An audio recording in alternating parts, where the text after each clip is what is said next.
সবাইকে স্বাগত জানাচ্ছি নতুন একটি রেসিপি দেখার জন্য। আজকে আপনাদের সাথে শেয়ার করব পারফেক্ট ফুচকা তৈরির রেসিপি। অনেক বেশি রিকোয়েস্ট ছিল এই ফুচকা তৈরির রেসিপি শেয়ার করার জন্য। আশা করি আপনারা আজকের এই ফুচকা তৈরির রেসিপির ভিডিওটি প্রথম থেকে শেষ পর্যন্ত দেখবেন। টিপস সহ আজকের এই ফুচকা তৈরির রেসিপির A to Z ভিডিওতে থাকছে। ফুচকা পছন্দ করি না এমন মানুষ হয়তো খুব কম আছে, বিশেষ করে আমরা যারা মেয়েরা আছি আমরা সবাই কম বেশি ফুচকা পাগল। স্ট্রিট ফুডের মধ্যে সবচেয়ে বেশি পছন্দের হচ্ছে আমার এই ফুচকা।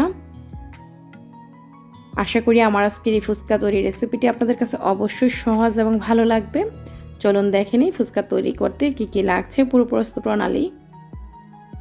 প্রথমে আমি ফুচকা তৈরি করার জন্য খামিরটা তৈরি করে নিব। এর জন্য একটা মিক্সিং বলে প্রথমে 1.5 কাপ, পরে 1.5 কাপ, মোট 3 কাপ ময়দা নিয়ে নিয়েছি। তারপর নিয়ে নিচ্ছি এখানে 1.5 কাপ সুজি। 3 কাপ ময়দার জন্য আমি এখানে 1.5 কাপ সুজি নিয়েছি। তারপর নিয়ে নিলাম এখানে পরিমাণ মতো লবণ।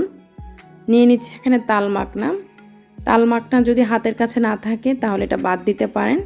তাল মাখনা দেওয়ার কারণে কিন্তু ফুচকার যে স্বাদ বাড়বে বা কমবে এরকম কিছুই না, শুধু দোকানের মতো দেখার জন্য এই তাল মাখনাটা দেয়া। তো তাল মাখনা এবং চিনিটাকে আমি ভালো করে মিশিয়ে নিয়েছি।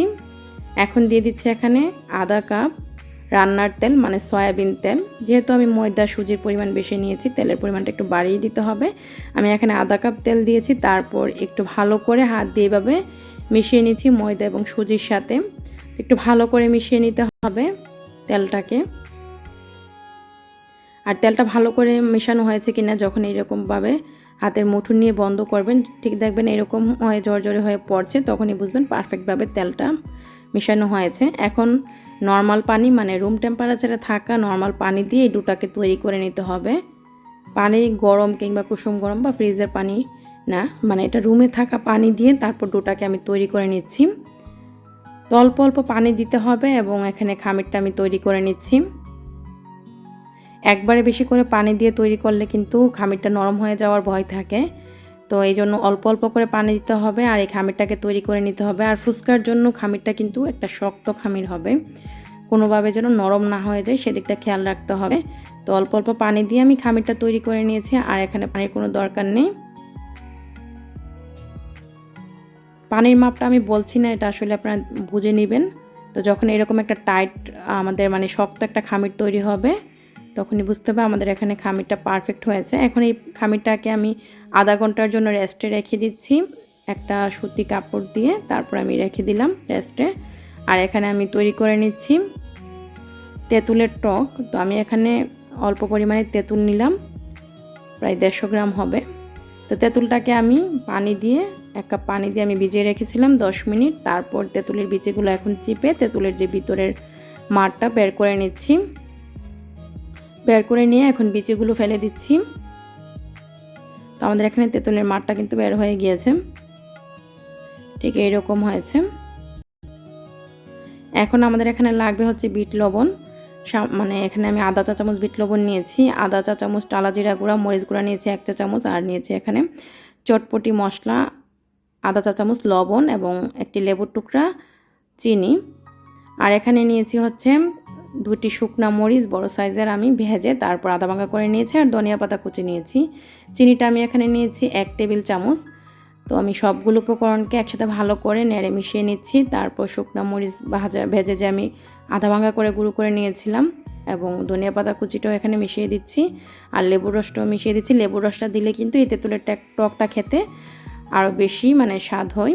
সব কিছু একত্রে মিশিয়ে নিলে আমাদের এখানে তেঁতুলের টকটা তৈরি। আর ফুচকার জন্য কিন্তু ফুচকা বা চটপটির জন্য এই তেঁতুলের টকটাতে আরও পানি মেশাতে হবে, পাতলা করে নিতে হবে। তো তেঁতুলের টকটা এখানে পারফেক্টভাবে তৈরি হয়ে গিয়েছে। এখন এই বাটিটাকে আমি এক সাইডে রেখে দিচ্ছি। তো আমাদের এখানে আধা ঘন্টা পর এই যে খামিরটা তৈরি হয়ে গিয়েছে। খামিরটা এই যে দেখুন আরও কিছুটা সফট হয়েছে, তবে খামিরটা কিন্তু কোনোভাবে যেন নরম না হয় এদিকটা খেয়াল রাখতে হবে। একটা শক্ত খামির দরকার আমাদের ফুচকার জন্য। আমি বেশি পরিমাণে ফুচকা তৈরি করব, তাই এখানে ময়দা সুজির পরিমাণ বেশি নিয়েছি। আপনারা কম পরিমাণে তৈরি করলে কমিয়ে নেবেন। তো এখান থেকে আমি এক ভাগ এরকম অল্প একটু খামির নিয়ে নিলাম একটা রুটি বেলার জন্য। তো এখন আমি একটা রুটি বেলে নিচ্ছি এখান থেকে খামির নিয়ে। প্রথমে আমি একটা পাতলা করে রুটি বেলে নিচ্ছি। আমরা যে রুটি সকালের জন্য তৈরি করে এরকম একটা রুটি তৈরি করে নিচ্ছি। আর এখানে ময়দা বা তেল কোনো কিছুর প্রয়োজন হবে না, যেহেতু এই খামিরটা একটু টাইট করে মানে আমরা তৈরি করেছি তাই। তবে আপনাদের দরকার হলে এখানে ময়দা ব্যবহার করতে পারেন মানে রুটিটা বেলার জন্য। তো আমাদের এখানে রুটির মোটা মানে রুটির ইয়েটা হবে ঠিক এরকম পুরুত্বটা। তারপর আরও একটা রুটি তৈরি করে নিচ্ছি। এখান থেকে আমি আরও একটা ভাগ নিয়ে নিলাম খামির, তারপর আরও একটা রুটি তৈরি করে নিচ্ছি। এই রুটি যে একদম গোল করে তৈরি করতে হবে তা না, বাঁকা হলেও কোনো সমস্যা নেই। তো এই রুটিটাকেও আমি বেলে নিচ্ছি। তো এইভাবে আমি 2টা রুটি বেলে নিয়েছি। তো এই রুটিটার উপর যে আমি আগে রুটিটা বেলে নিয়েছিলাম সেই রুটিটা রেখে দিচ্ছি। তারপর এখন একসাথে করে রুটিটাকে বেলে নিব। একটা বড় রুটি করে আমি বেলে নিচ্ছি।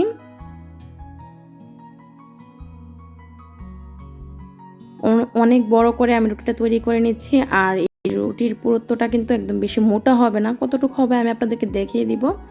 এই যে দেখুন, ঠিক এভাবে আমি একটা বড় রুটি তৈরি করে নিয়েছি 2টা রুটি একসাথে করে।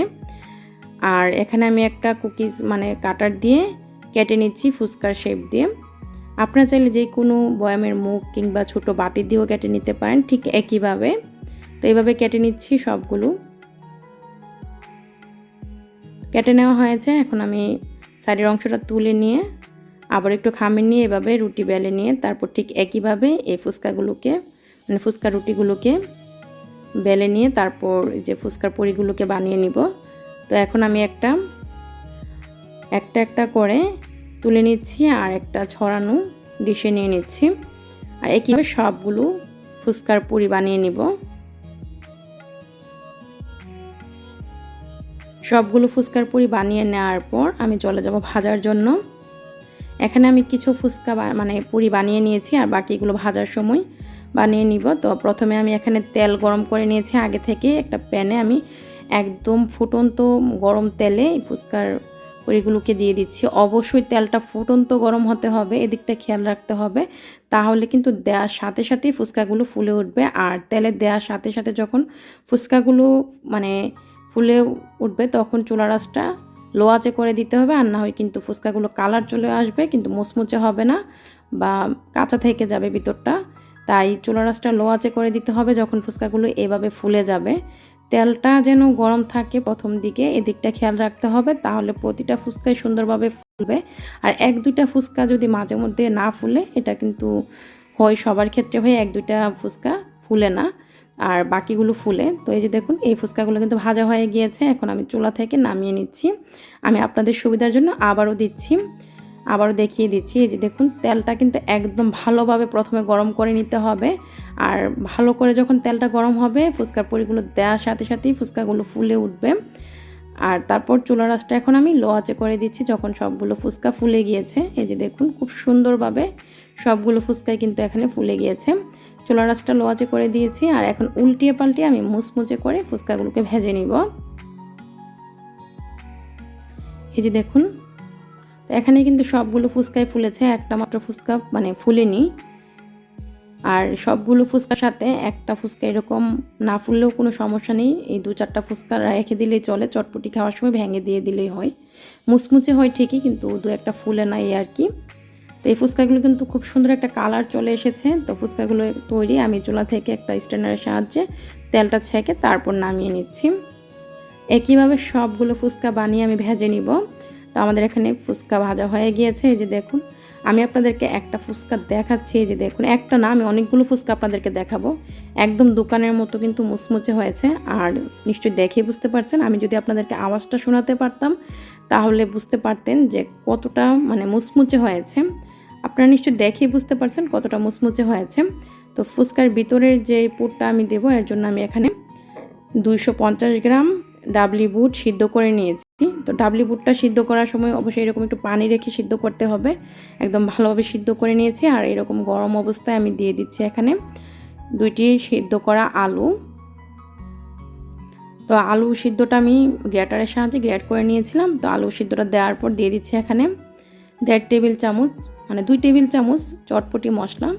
তারপর দিয়ে দিচ্ছি এখানে পেঁয়াজ কুচি আধা কাপ, দিয়ে দিচ্ছি এখানে 5-6টি কাঁচামরিচ কুচি, দিয়ে দিচ্ছি এখানে ধনিয়া পাতা কুচি। এখন এই সবগুলো উপকরণকে আমি বুটের সাথে ভালো করে মিশিয়ে নিচ্ছি। চটপটি মশলা কিভাবে ঘরে তৈরি করতে হয় রেসিপি কিন্তু আমি আপনাদের সাথে শেয়ার করেছি। লিঙ্কটা ডেসক্রিপশন বক্সে দেওয়া থাকবে বা কমেন্ট বক্সে দেওয়া থাকবে, আপনারা দেখে নিতে পারেন। তো সব কিছু একত্রে মিশিয়ে নিলে কিন্তু আমাদের এখানে ফুচকার ভিতরের পুরটা তৈরি। তো এখন আমরা ফুচকার ভিতরের পুরটা তৈরি করে নিয়েছি। তো ফুচকাটাকে সাজিয়ে নিব এখন। এখানে একটা ফুচকা নিলাম আর প্রথমে উপর অংশটা ভেঙে নিয়ে তারপর আমি পুরটা দিয়ে দিচ্ছি। দেখলেনি তো একদম দোকানের মতো কিন্তু আমাদের এই ফুচকাগুলো হয়েছে, মুচমুচে এবং ফুলকো। তো এইভাবে আমি ফুচকাগুলোকে সাজিয়ে নিচ্ছি। আমি আজকে চেষ্টা করেছি আপনাদের সাথে ভিডিওটি যদি বড় হয় তাও যেন আমি আপনাদের সাথে পুরো রেসিপিটি শেয়ার করতে পারি, টিপস সহ A to Z। আশা করি আপনাদের আর কোনো সমস্যা থাকবে না বাসায় যদি ফুচকা তৈরি করেন। আমার চেয়ে বেশি সুন্দর হবে আপনারা যদি এই রেসিপিটি ফলো করে বাসায় ফুচকা তৈরি করেন। আশা করি অবশ্যই তৈরি করবেন। আর বাসায় তৈরি করা ফুচকা খেতে কিন্তু দোকানের চেয়ে বেশি স্বাদের হয়। আপনারা যদি বাসায় তৈরি করেন তাহলে বুঝতে পারবেন। তো এভাবে আমি কিছু ফুচকার ভিতরে পুর দেওয়ার পর উপর দিয়ে ডিম গ্রেট করে দিয়েছি। আর এখন নিশ্চয়ই দেখে বুঝতে পারছেন একদম দোকানের মতো দেখতে, মানে বোঝা যাচ্ছে দেখেই। আর টকের সাথে আমি কিছুটা পানি তারপর মিলিয়ে এখানে টকটা তৈরি করে নিয়েছি। এই তেঁতুলের টকটা দিয়ে ফুচকাগুলো খেতে যে কতটা মজা, মানে আপনাদেরকে আমি বলে বোঝাতে পারবো না। আপনারা যদি বাসায় তৈরি করেন তাহলে বুঝতে পারবেন। আশা করি আমার আজকের এই ফুচকা তৈরি রেসিপিটি আপনাদের কাছে সহজ এবং ভালো লেগেছে। তারপরও যদি কোনো প্রশ্ন থাকে ফুচকা সম্পর্কে কমেন্ট করবেন, আমি অবশ্যই উত্তর দেওয়ার চেষ্টা করব। রেসিপিটি দেখার জন্য আপনাদের সবাইকে অসংখ্য ধন্যবাদ। রেসিপি